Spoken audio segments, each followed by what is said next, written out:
بص يا اخوانا، عاوزين نتعود ان كل مشاكلنا ننزلها بالله.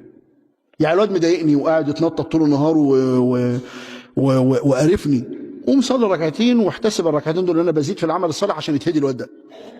واقول له يا رب، الواد بيتنطط كده وهو معمول يعني اصلحه. يعني اقول لربنا على الولد؟ لا، ده السلف بيقول لك ايه؟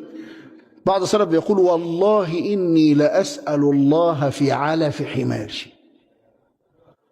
انت متصور واخد بالك من الحكايه دي؟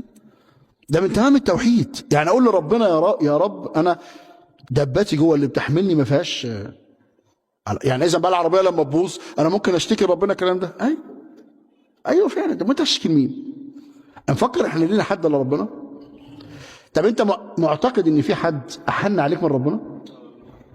والله العظيم ما في. ده انت بص، مهما حصل، مهما كان حد من قريب منك وحنين عليك وبتاع، بيبدا يضجر منك.